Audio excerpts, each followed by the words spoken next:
Fog-bound on an icicle. Chapter 1. Who was my Grandpa Frank? He was a colonel and a squad commander in the U.S. Army Air Corps before it became the U.S. Air Force. He was an extremely brave man with a passion for fishing who died in a test flight of a new jet aircraft. He was long gone before I was born, so all I know are the stories that Grandma told us, along with a handful of photos and newspaper clippings that bring the stories to life.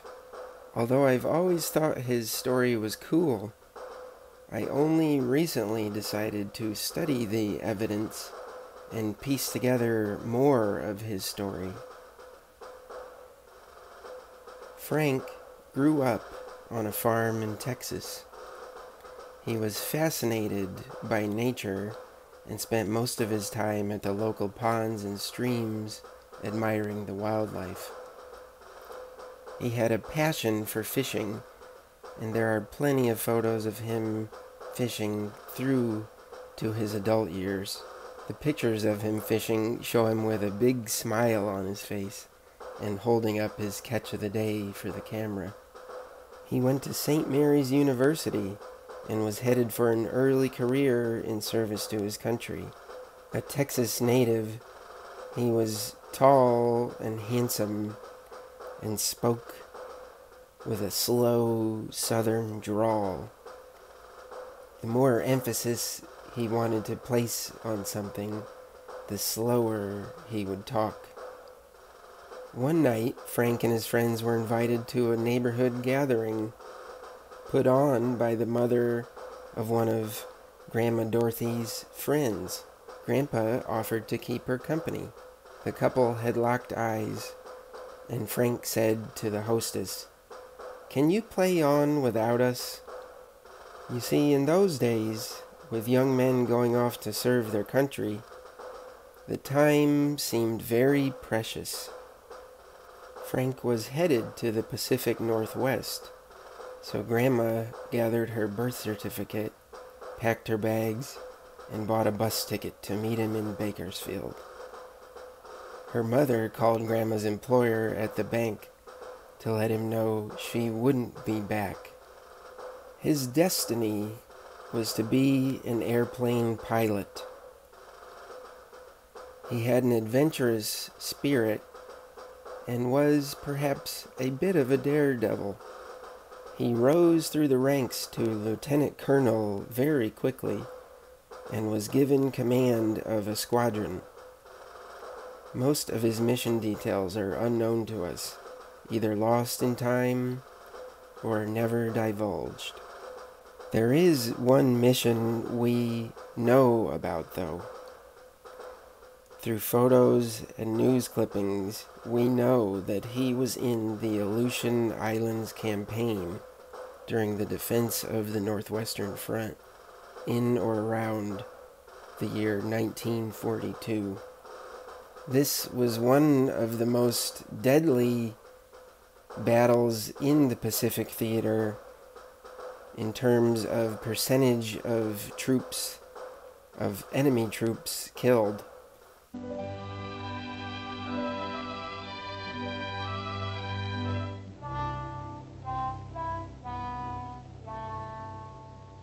The Aleutians are a string of island bases extending over 1,000 miles westward from the Alaskan Peninsula. Bountiful Mother Nature has endowed these islands with all the rich variety of weather from her abundant storehouse. In fact, the old bag blew her top.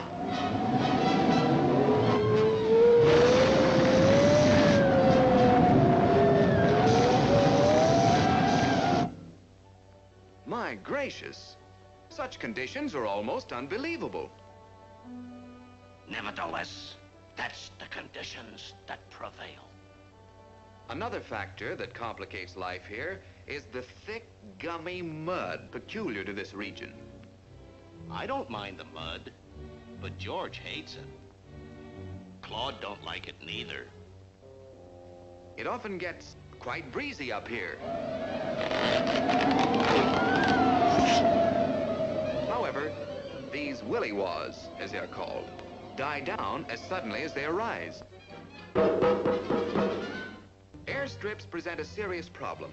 It's almost impossible to keep their surface entirely free of moisture.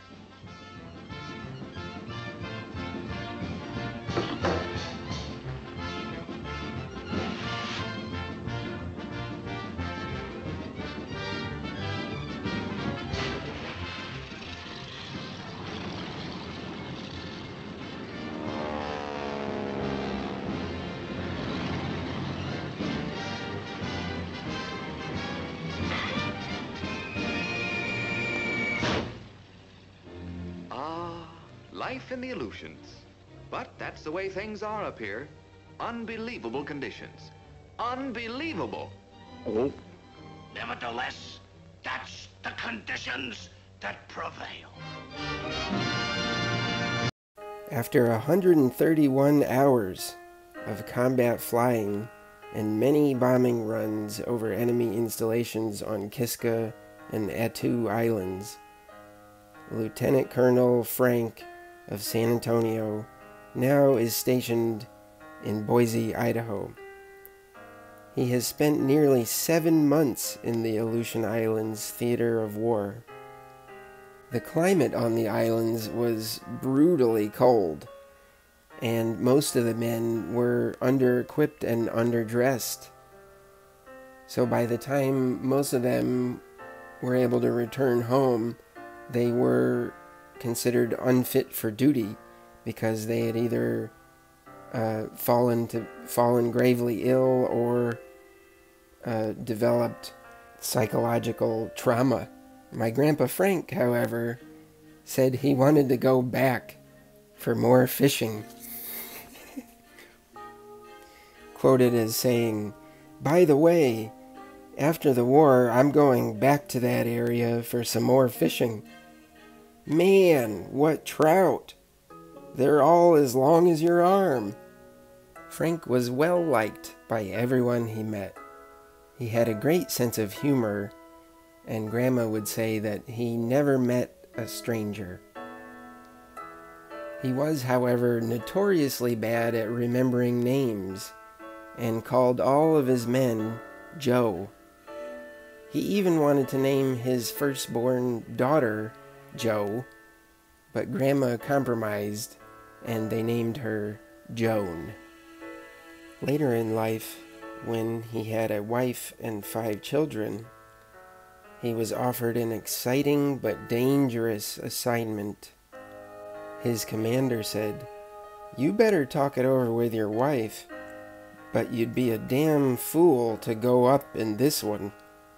Grandma said he accepted the assignment because she told him, "Honey, I know flying is what you do, and I can't keep you from that."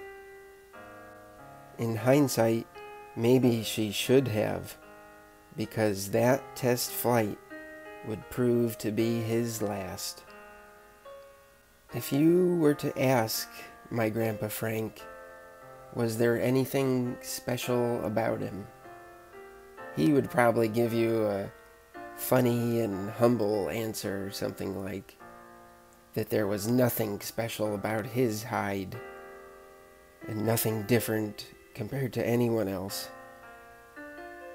But to me, he was a true hero and a man among men. It is my hope through this mini documentary series to tell his story and share it with the world.